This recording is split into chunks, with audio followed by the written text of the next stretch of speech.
चार ब्राह्मण। एक गांव में चार ब्राह्मण रहते थे।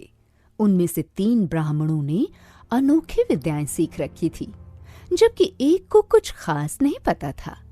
इसी वजह से बाकी तीनों उसे अज्ञानी और निरा मूर्ख समझते थे।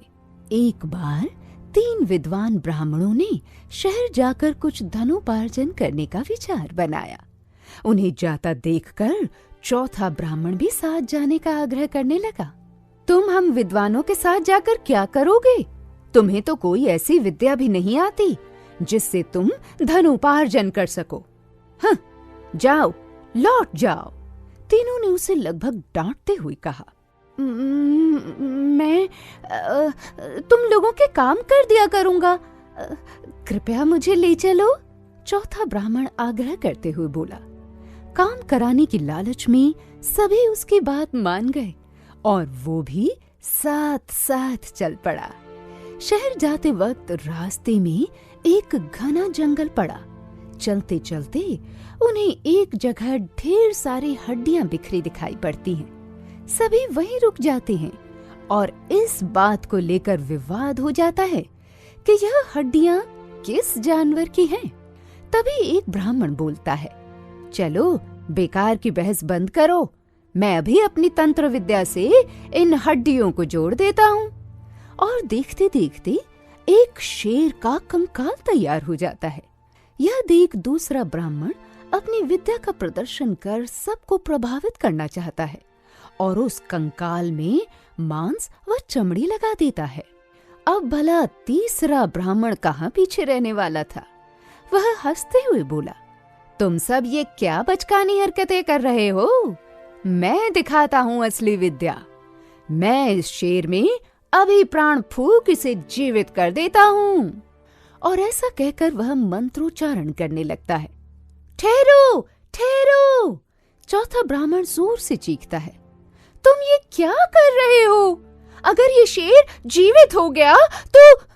अभी वो अपनी बात पूरी भी नहीं कर पाता है कि मंत्रोच्चारण कर रहा ब्राह्मण उस पर गरज पड़ता है।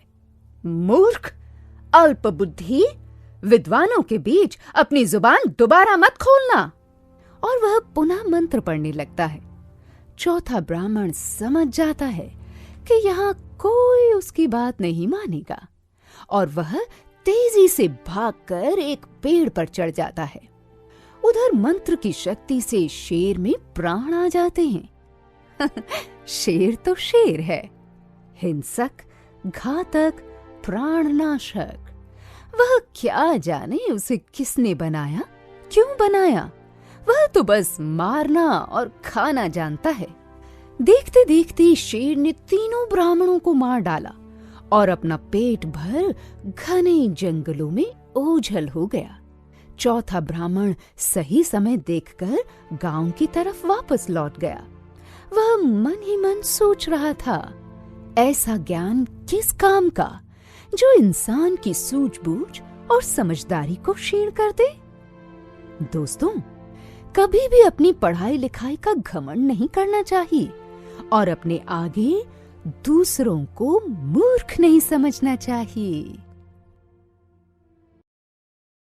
शह और मात प्रस्तुत कहानी में एक सेठ एक बूढ़े व्यक्ति को बातों में लेकर उसकी गाड़ी और बैल हड़प लेता है, परंतु अंत में उसकी चाल उल्टी पड़ जाती है और वह गाड़ी और बैल लौटाने के साथ साथ जुर्माना भी देने को मजबूर हो जाता है।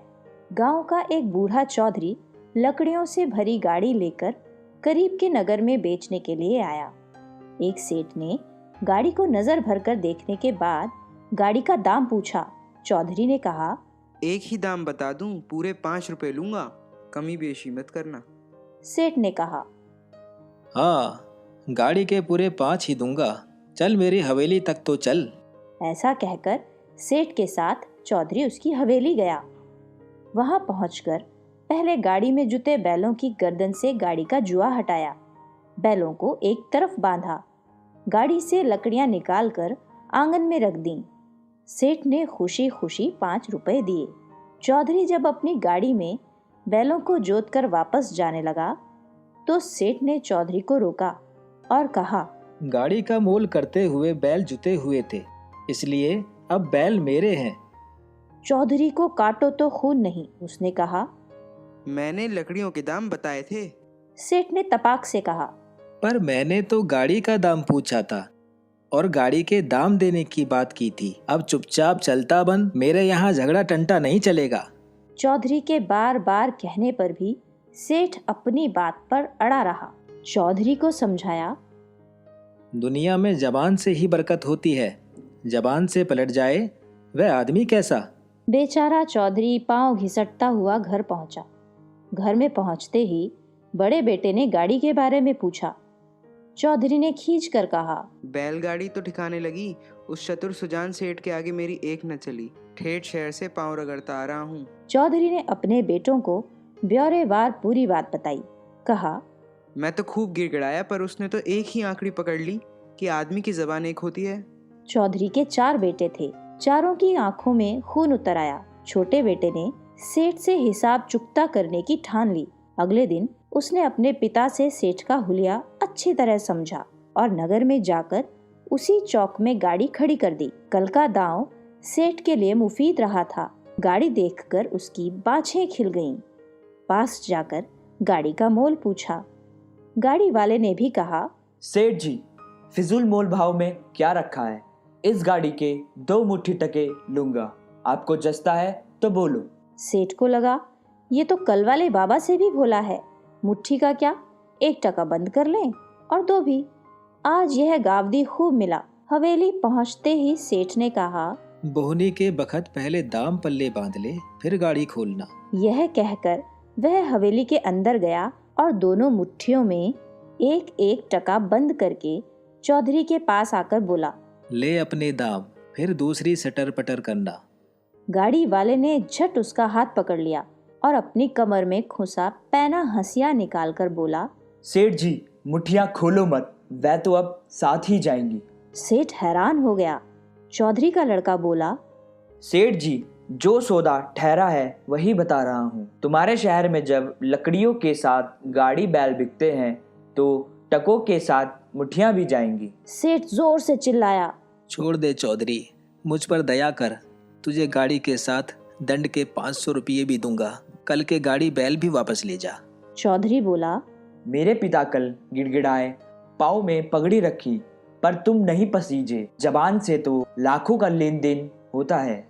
सेठ ही करतूत के लिए उसे उलाहना देते देते उसने हंसिए का एक रगड़ा और दिया।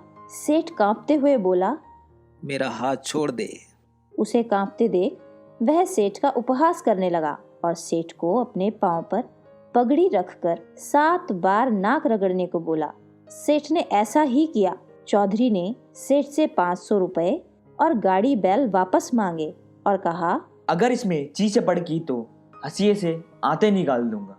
सेठ तो फिर ऐसा मौन हुआ कि तुरंत 500 रुपए और उसके पिता से हथियाए गाड़ी बैल भी लौटा दिए। चौधरी का समझदार बेटा दोनों बैलगाड़ियों के साथ अपने गांव लौट आया।